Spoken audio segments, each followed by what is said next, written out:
Spain's minority government is facing a budget showdown even before it's presented it to Parliament. Separatist lawmakers have vowed to reject the big spending budget, a move that could force Prime Minister Pedro Sanchez to call early elections less than a year after he rose to power. The standoff could also threaten the stability of the Eurozone's fourth largest economy. Well, the highlight of the budget proposal is a 22% hike in the minimum wage, which Sanchez announced last year. It'd be the largest increase in 40 years and will cost the government close to $400 million a year. Spain already has Europe's largest budget deficit, but money isn't the biggest hurdle. Separatist lawmakers in Catalonia helped put the Prime Minister in office. Now they want him to support a referendum on the region's succession. ¿Qué país del mundo? How does any country in the world, where you have political prisoners and no recognized right of self-determination, as is the case in Catalonia, approve a budget by the very country that prevents it from doing this? Honestly, it doesn't seem logical to me. We only gave Sanchez a blank check in the no-confidence vote against former Prime Minister Mariano Rajoy because, in a way, it meant ending the Rajoy government, which was responsible for this situation. So logically, there was a bit of hope in Mr. Sanchez. And let's get more on this now from TRT World's editor-at-large, Craig Copetas, who joins us from Paris.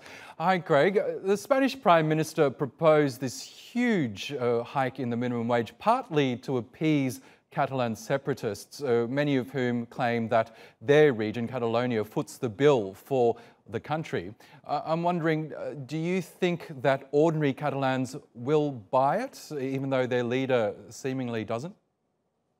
Well, it's better than a poke in the eye with a stick. But as you reported, the separatist parties, of which there are more than one, want another referendum. And the government is precluded from giving them one, thanks to a decision by the Spanish Supreme Court. And they're also under the gun because the growing power of the right-wing parties in Spain are saying, no way are we going to allow that to happen. The situation is further muddled by the fact that the Prime Minister's party, Sanchez, only controls 84 seats in the 350-seat assembly. So this problem is not going to go away for Sanchez, trying to work out a budget agreement. No, that's right. And Pedro Sanchez seems to be borrowing from the playbooks of the leaders of France and Italy, this idea of spending his way out of trouble. But Spain has been enjoying quite a decent economic recovery over the last 20 quarters. I'm wondering, do you think Spain's economy can handle these big spending measures? Oscar, you're being modest. It's been a remarkable recovery for Spain. 20 straight quarters of growth.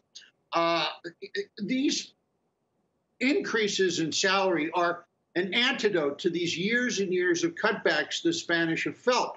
And again, it comes back to this old question. Can Spain afford it? No, they can't. No European country can. But does Spain need to do this? The answer is yes. They do need to raise the minimum wage because the public needs the money to get by. So what goes out the window? The whole concept of deficit control. Pedro Sanchez's hold on power, as you pointed out, is tenuous at best. He needs the support of nationalist parties from the Basque region as well as Catalonia in order to get any sort of a budget passed through Parliament. Do you think we could see snap elections? Yeah, I think that's a pretty good bet. You're certainly hearing more and more pressure from the so-called Vox party. That's the right-wing party made up of a lot of old third and fourth generation Francoists. Yes. Interesting. Now, as well as a potential showdown with Catalonia, the Spanish spending proposals might even upset some bean counters over in Brussels who, as we know, hate any sort of big spending budget measures. Do you think the EU or some in the EU might secretly be hoping that his budget does in fact fail?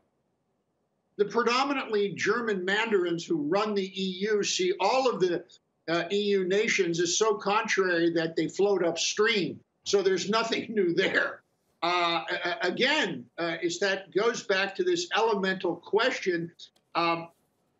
Spain needs to make these fiscal decisions. Is it going to upset Brussels? You betcha. But Spain has to do it if they want to keep their country together and keep their population happy and content. It's as simple and as difficultly complex as that. Yes, and we are expecting that budget to be presented any moment now. Craig Copetas in Paris, thank you as always.